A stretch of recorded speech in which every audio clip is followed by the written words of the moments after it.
This was in the year of 1970, the month of February. I was going to night classes in college as well as date. I just got out of the military after my service, which I was discharged because I had received some serious injuries in Vietnam, where I served 3 years on a combat zone. And I planned to be a military man all my life, but Bob's got his own destiny for you. At the time, I don't know nothing.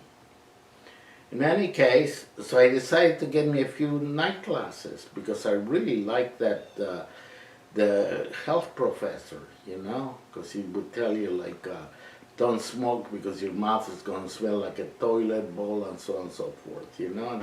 And Mr. Higa, he was a Japanese fella that was an art teacher for history of the world.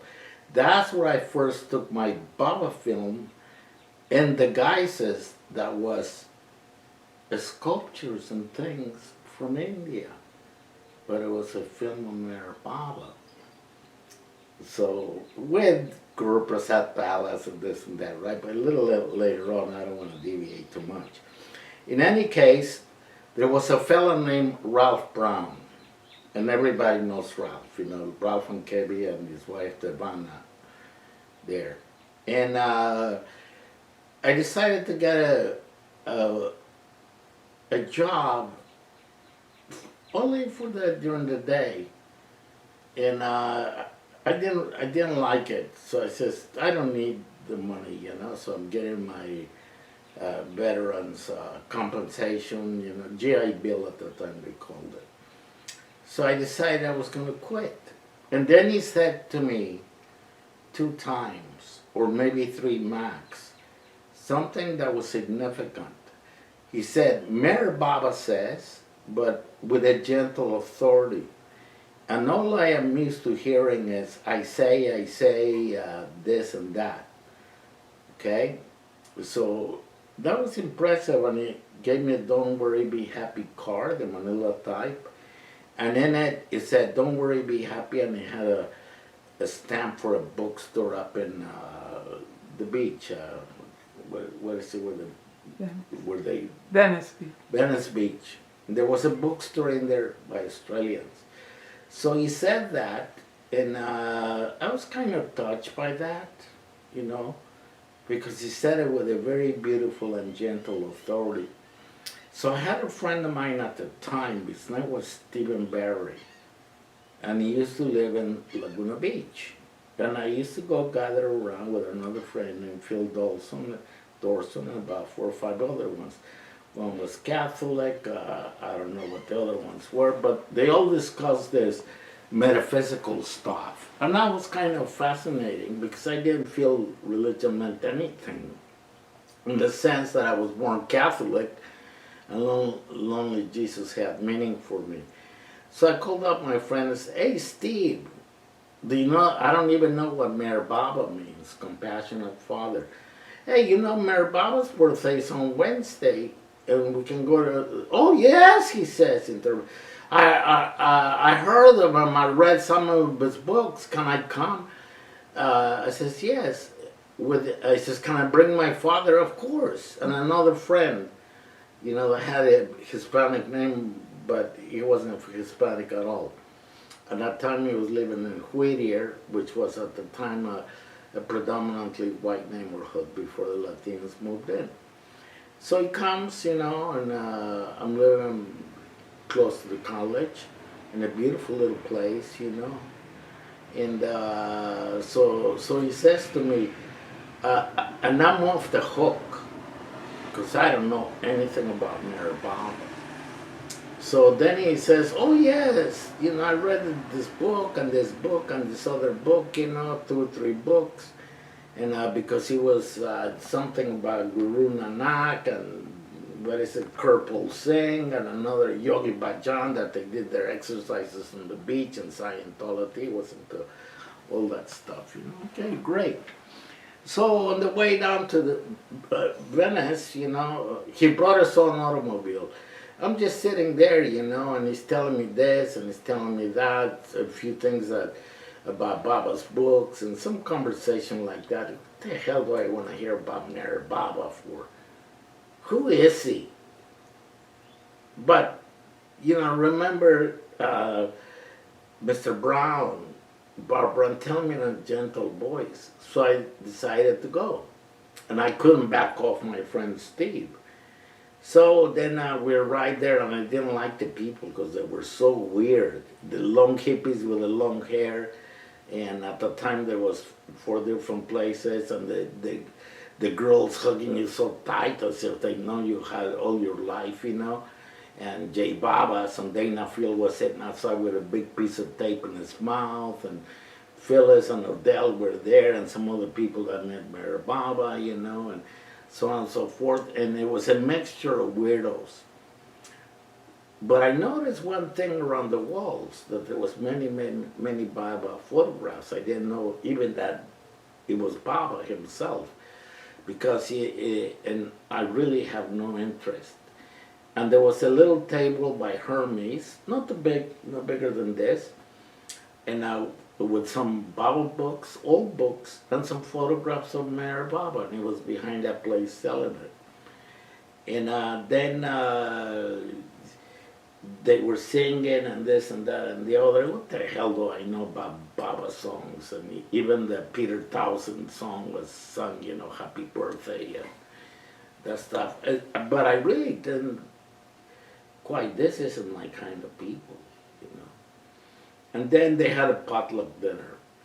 And after the potluck dinner, they started to show a film of Mary Baba and the Sandra tour in 1953, especially going to Kabul, where Baba was in the lunches, and throughout India, And I know that there was a saint or some sadhu or some intoxicated person doing the ti with little symbols, and I noticed that his eyes were very keen, that were moving all around. So what transpired with me was he looked at me like that, and I felt that his face just came out of the screen, and he just looked at me, and I never felt anything like that in my life. And I felt this abundance of love that I could not feel from my family, something rare or unknown to me. And I said to myself after, while Baba was looking at me, I have seen those eyes before. Those are the eyes of God. And I knew he was God in human form. Not in human form, but I knew he was God. Because I don't know about this human form stuff. In any case, I was enthralled and enchanted, and my honeymoon began. As usual, every Baba lover has a little romantic interlude, with Baba, which is really wonderful and beautiful, because from that point on, your life changes. Well, this is February 25th, 1970. And out of the clear blue skies, just Baba loves me. And I started feeling what I call love until today, but not intense or anything powerful like today, but I remember him all day in the honeymoon business and this and that. I don't remember anything about school, because every time I went to my chemistry school on the 2nd floor, and I didn't like chemistry at all, I saw like some kind of a beautiful cloud coming out of there. And when I walked in there, the place was full of beautiful Baba's presence. I did not even listen to the teacher. I was absorbed in that. Any case, we'll go to India now, early 70s. So I finally go to India, and at that time there was no law and order in Bombay like it is today, in the sense that you check in and you get a taxi and they give you that, you take you here, and there were all these culprits outside and some really great people. And so I thought, I know that I'm going to Nargis and Huma Dadachanchi's house, where Baba has stayed. And they had his bed and all kinds of Baba pictures and all that. I learned that, because at that time a lot of pilgrims were, not a lot, but I remember Laurie Bloom and I don't know any of the other ones that were there, you know, or don't recall. And what I saw was something extraordinary for me, beyond imagination.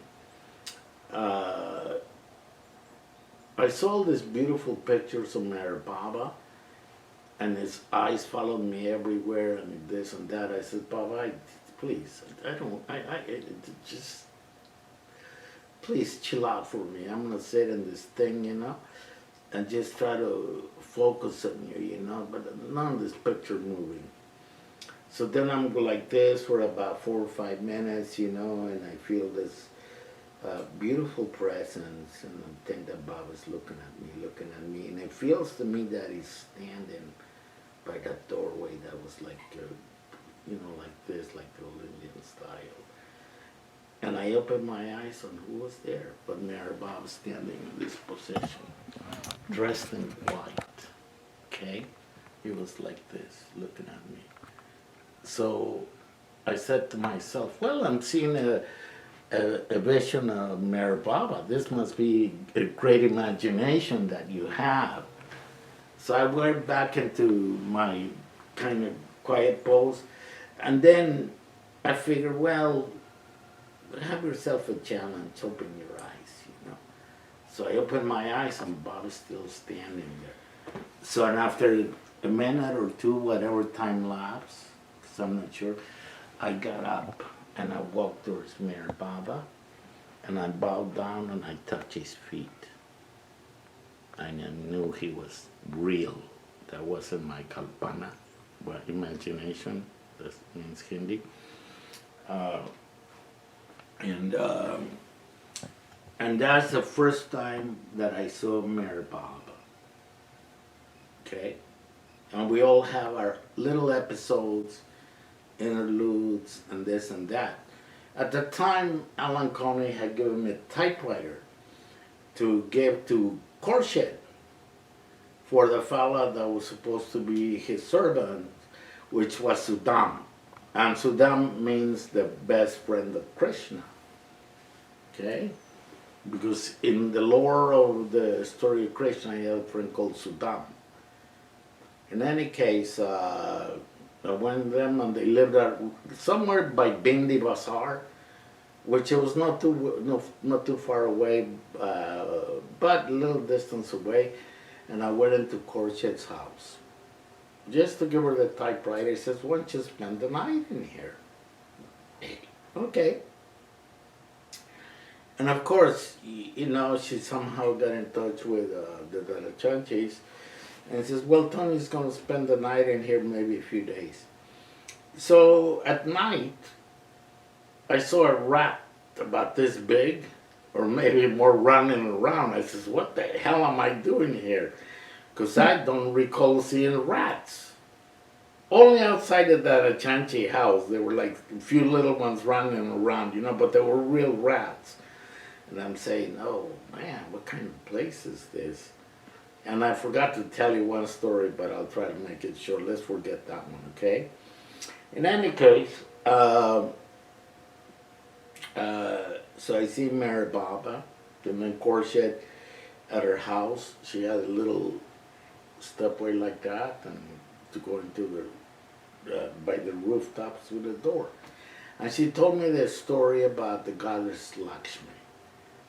Okay, that he saw her there physically, and everybody knows that story, because if not, it's in Khorshid's book.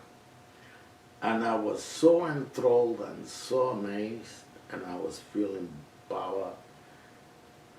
My gosh, it's indescribable for me to tell you my feelings for Baba today and what I felt in my first journey to India. When I first arrived at the Chanchis, Huma and Nargis, a few people came the next day from Ahmednagar, and one of them was Lori Loom. And when she passed by me, it was like a volt of electricity that she would, like a real bolt, that is just emitted towards me. She was not even aware of this, and I just felt it like that. And he says, what the heck was that, you know? That's what Baba's place feels like. Okay. So in any case, to try to make it short, I had a beautiful time because I met so many people in Bombay that were associated with Mera Baba. You know, there are all these Baba lovers from Bombay. Maybe 5 or 6 or 7, you know, some amount, because they were all married. And some of them still attend the Samadhi till the present, you know. And then go to Pune. And I I got in touch with a rickshaw or something. I don't recall how I got in touch with Baba's brother. Maybe by telephone. And he says he was coming to the Amir Hotel, which was by the railway station. And it says, I am not ready to meet one of Baba's dear ones. So I went in there to a little bar and I started drinking scotch. And then because I'm not a drinker, you know, but I decided to get bombed. And I'm looking outside from the couch and I see a little foot, okay, come out of the rickshaw, just his leg hanging. I knew it was John. Okay, and I saw him with a little cap, about 5 feet or something, 5'2" and all of that. And I said, that's Baba's brother. And the feeling of euphoria from the alcohol left, as if I had never touched it. You know? And then he started telling me some stories in the lobbies. It wasn't the Amir Hotel. No, yes, it was the Amir at first, you know, because then he transferred me to the Parsi Hotel, which was like an old rock hotel, and they were all his buddies, the Parsis. In any case, it tells me some stories about groups of people and this and that and all of that. And the tour begins, you know. We went to that Parsi Tower of Silence, to Jangir Maharaj's cave. In any case, so he takes me all over the place, and he takes me to some restaurants that Baba had gone to. One of it was called Seventh Heaven, and you probably were there. Or maybe, I don't know if you went with Joel or what, Jal. And another one that used to be right behind MG Road, that it was pretty popular with the Baba lovers. I don't recall the name of it. With anybody, really, because it was packed, or fairly packed all the time. And I had a marvelous time with Joel for about a week, 7 or 10 days. I don't know how much it was, you know. And I didn't know at that time, because there was a misinterpretation from the American side, that he would ask you for film and some other things like that. Why was that? Because he would turn that into cash and give it to the poor. So I'm doing that. Went to the leper asylum with him, huh? And then he told me his story, how Baba had where Baba put the big stone, you know, and when he took it out, he passed out, and Baba was at the hospital every day, you know, and the only time he didn't feel the pain was Baba was in his room, and eventually healed, and he had a big scar like this, you know. But for me to hear stuff like that was beyond my comprehension and imagination, and then he took me to Baba John's tombs quite a few times.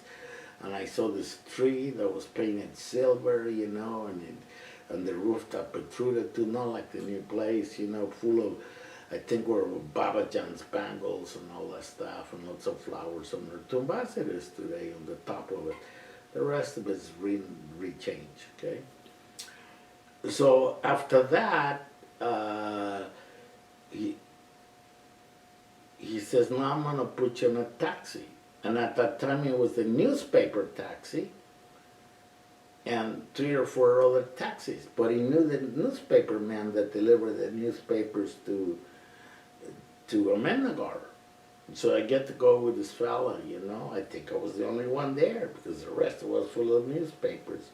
Well, they had 2 or 3 taxis, they 4 or 5 people, you know, and they would go to Niagara on a daily basis and come back. Not throughout the day, but maybe 4 or 5 times, you know that. And then what he says to me before uh, leaving me inside a taxi, he says, Tony, and now you are going to Baba's heaven. And the thought that comes to my mind, you mean there's more? You mean there's more? I says, holy caboodle, where is it? Where am I going now? To some heavenly place now? Because I don't know anything about people that have been there. Didn't meet any of the Mandali, nothing. I didn't know who their name were, because I'm not a book reader of any sorts, And then on the way we stopped, there's, I think it's a Hanuman temple on the way out there by this road, because before it took it, now it's a new town, and they had like, some shrine on the back and this and that, and you had your pictures of the Shiva, his wife, and Parvati, and this with Ganeshas and Kalimatas, and this and that. I'm just going, wow, man. Just checking it out. I know they're gods of India by this point. Okay, so anyhow, we spent some time there drinking tea, me and the driver. Because somehow I never had a cup of tea in my life, except in Bombay. And I liked it. Not today, I don't drink tea, because I got fed up with it after years and years of tea. In any case, so then when I go into Baba Samadhi, something happens to me. I see Baba's photograph, this one right here that was inside the Samadhi, not the painting by Charlie Morton, And I reverently bowed down to it as others did, And at the time outside was not Nanakir, but Jungle Master. And Mansari might have been there, I don't recall, And I started crying and crying and crying, and unsupportably, uninterruptedly, and it just went on for God knows how long, as if everything was just bawling my heart out. Okay, and then eventually, after some time, I step out, and I felt like a rocket shoot it out of me. Whatever that was, it's like something left me, like that. And I felt it. And I'm stunned by just being at the Samadhi. And then I began to walk down the road, and I see Nanakir. I didn't know his name was Nanakir, coming up, and I'm going down. So the fella says, welcome home or something, from a little distance. And I rushed, oh, this must be one of the Mandalis, Could tell me to welcome home, and this is home, and the Pilgrim Center was not there. And then I embrace him, but I'm not embracing Nanakir, I'm embracing Mayor Baba himself. And that was another mind blower.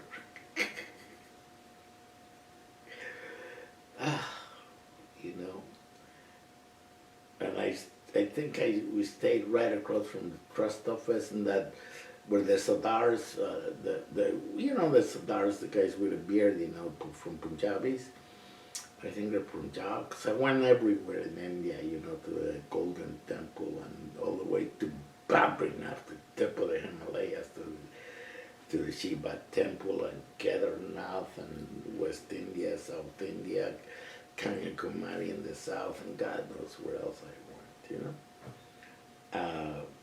In any case, I enjoyed that Indian culture at that particular time, especially Andhra Pradesh, because they were just, it wasn't one of the Raos, because Rao is a peculiar name. He had the Meher school for kids, and his wife taught these Baba children. And he started right in Jubilee Hills building the Mayor Baba Center, which was a miracle in itself because it was all donated. And I think it was by the government, I'm not sure, you know. And there were very few houses and very posh. And Baba had gone up there to do his thing for 7 days in a cave and took the car and they destroyed the religions of the world through the 7 murtis of the icons of Judaism, Catholicism, Hinduism. He said, I have come to tie them like a beads in one string, you know. And there's a picture up there of Mayor Baba, right next to a saint where he required that he be buried right next to a saint that there was a Muslim safe. According to the early people, he was a fifth planer, but I don't even know what a fifth planer is. I just, you know, he's out there somewhere, you know. Comedy personified. And Baba had this incident where the car rolls down the hill and they made steps where to go out of Baba, but that's another time, you know. Well, I'm just telling you that I went to Andhra Pradesh. And I'll think of his name. And this fella they started building the temple, because I had the DVD on him. And they're all in Chapel Hill, over 100 of them, you know. With our buddies, you know, Gene and anyhow, they got him for whatever they want to do with him, they can keep him, including the 5 Perfect Masters. And one of my favorites is is the Tajuddin Baba story, because I'm there with Sharmaji, and the entrance says, "This is the Nagpur Asylum, no cameras allowed.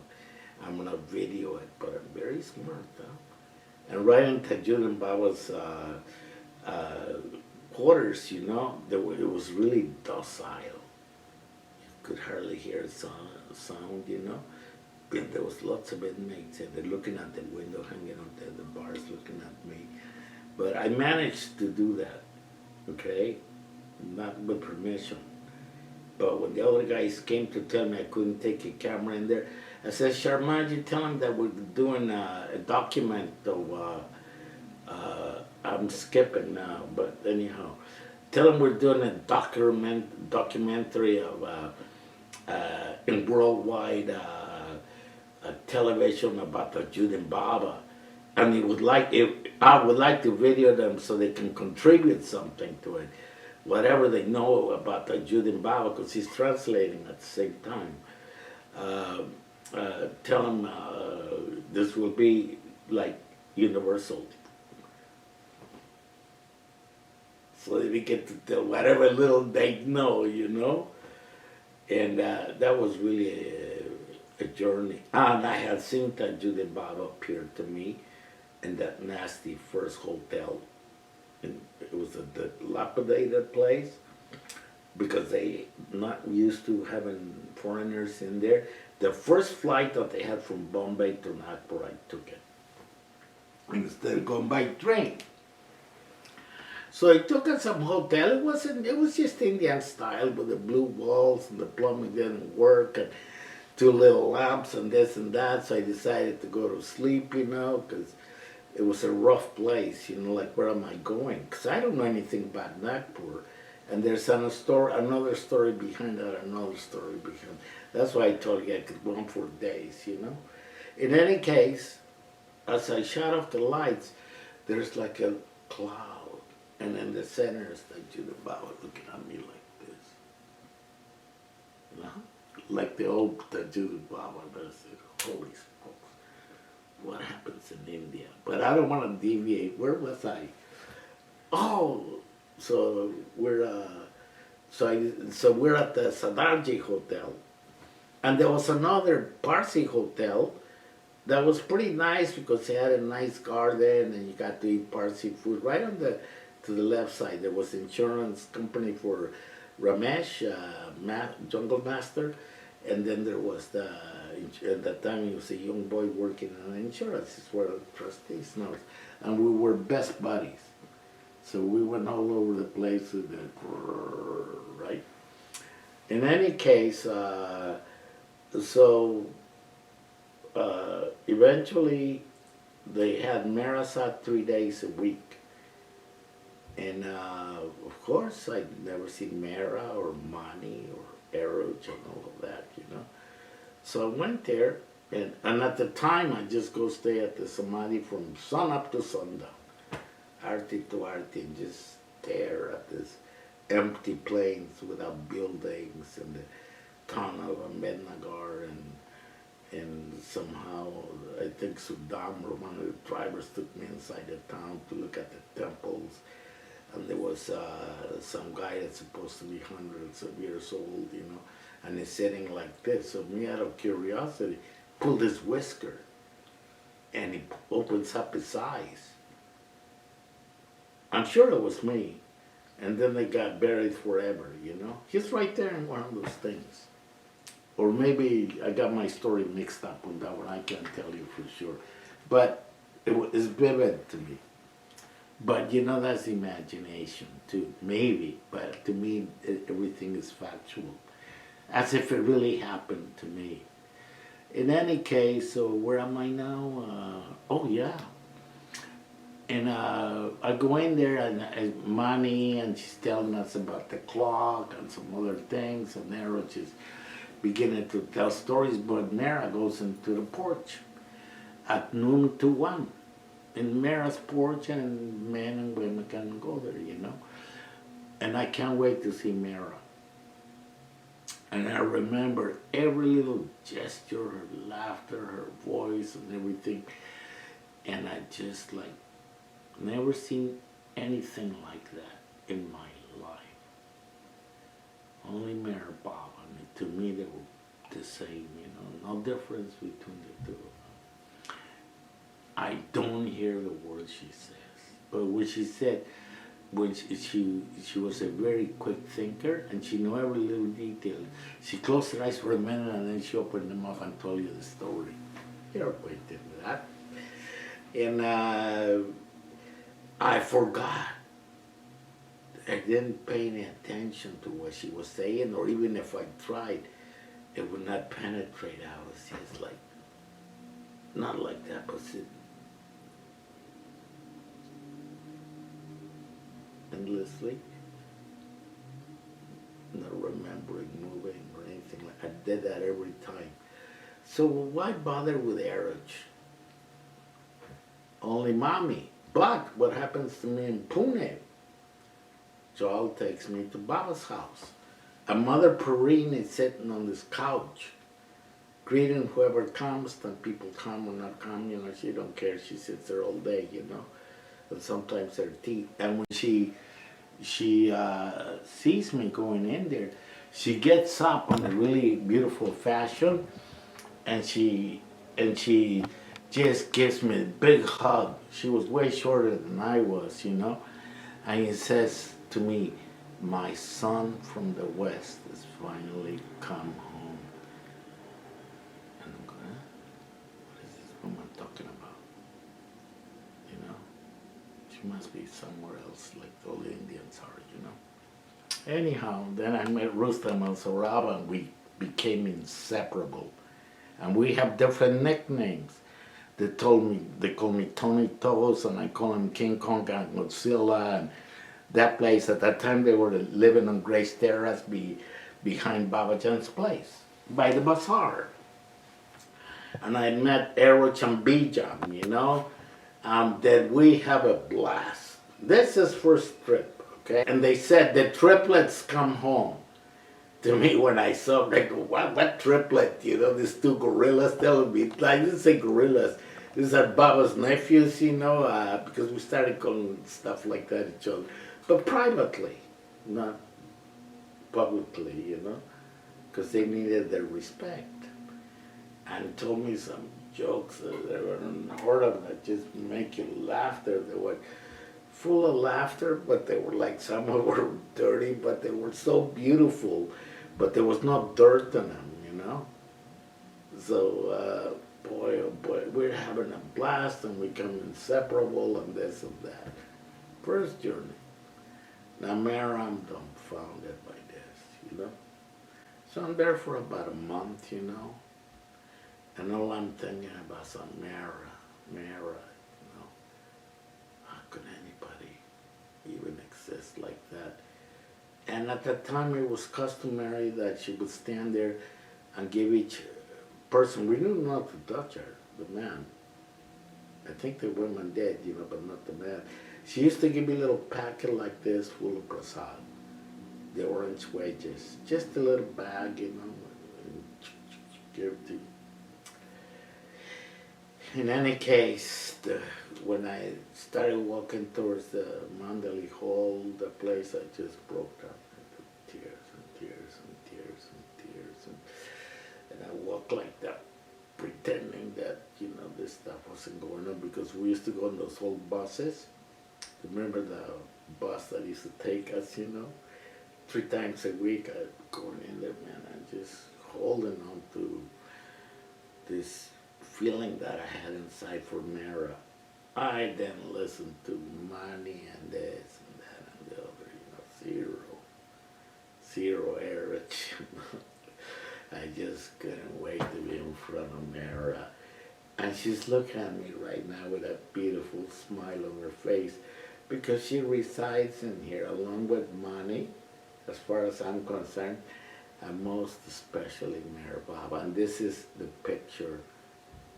And Jim Myers, my favorite picture of Baba is a Charlie Mills painting of that's a real photograph, but somehow he colors them really beautiful.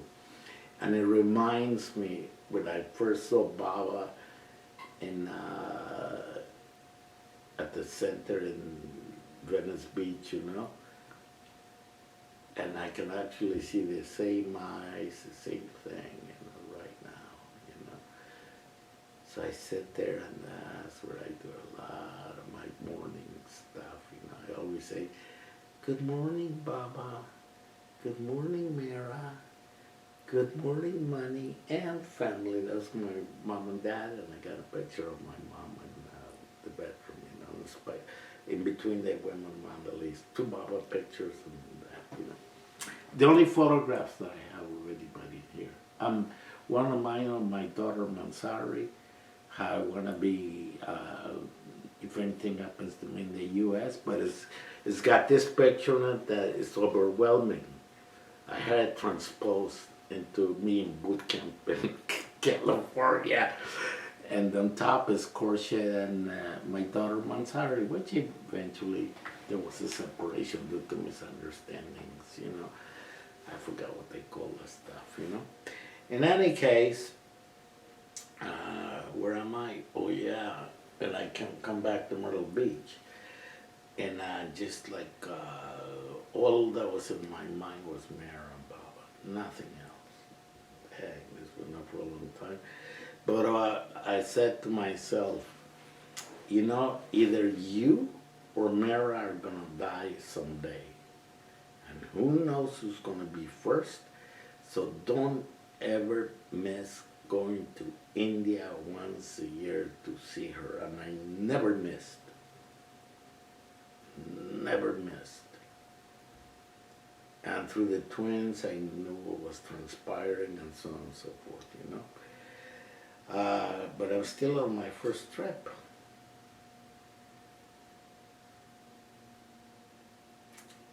I forgot what else I was going to tell you.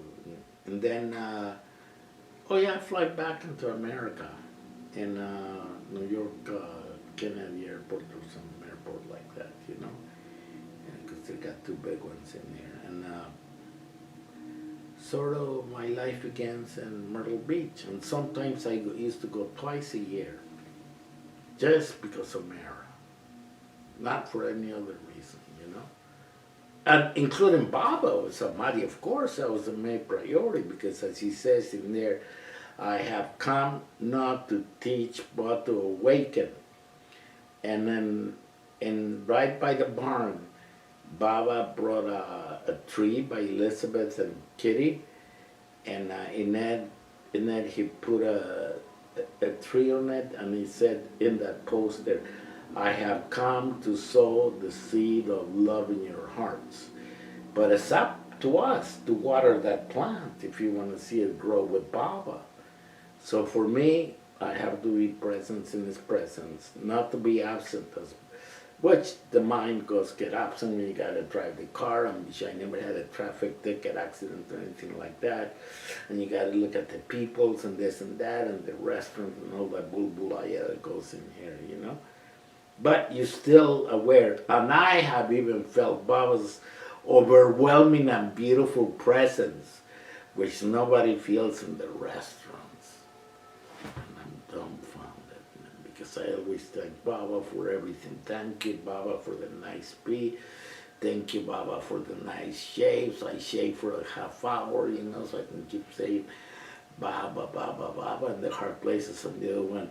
Beloved God, help us all to love you more and more and more, and still yet more till we become worthy of being with you, and help us all to hold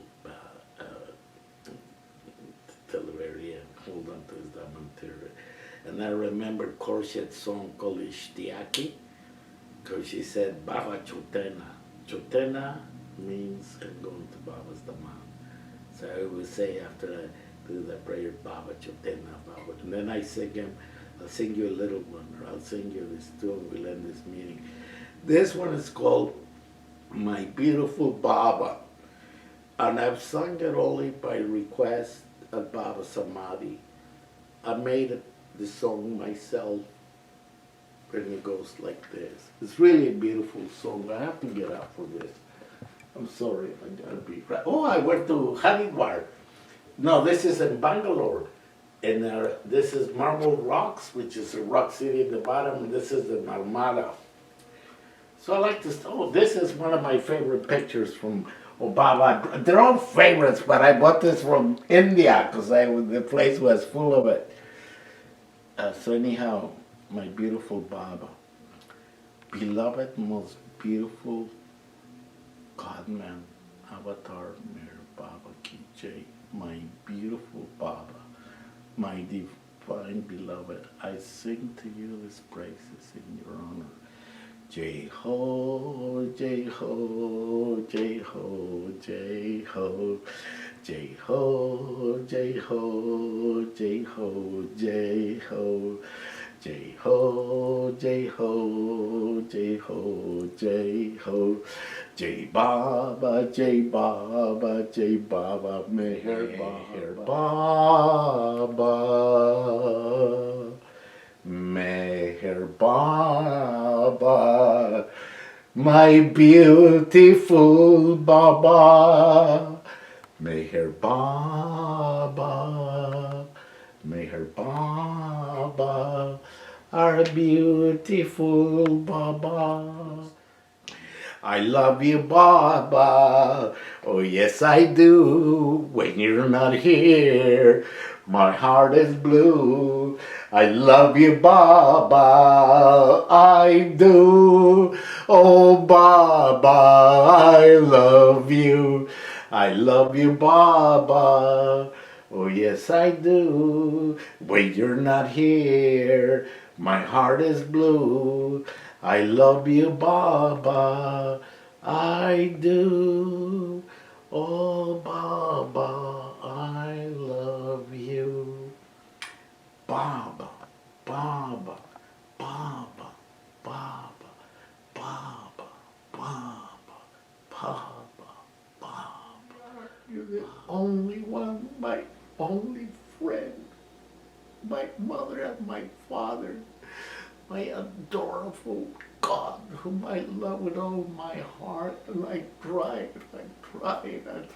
for you, Baba. And I know that my love for you, since I don't know what love is just like a grain of sand in the endless sand of the world and the beaches, wherever you find deserts. And I know that my love for you is like a little bubble, like on the waves of the ocean. And as you said, when Baba you were taken to Myrtle Beach and put your foot in the ocean, this ocean has a shore. I am the endless ocean. And I remember sitting by the ocean every time, wow. Because I know it was going to India looking that way.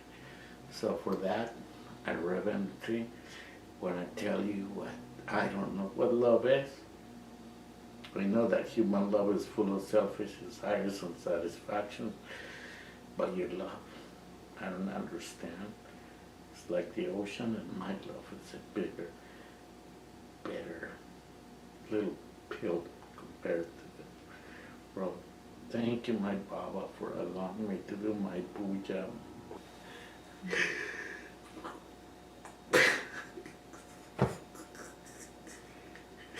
I have a great sense of humor too, but this is serious stuff for me, you know.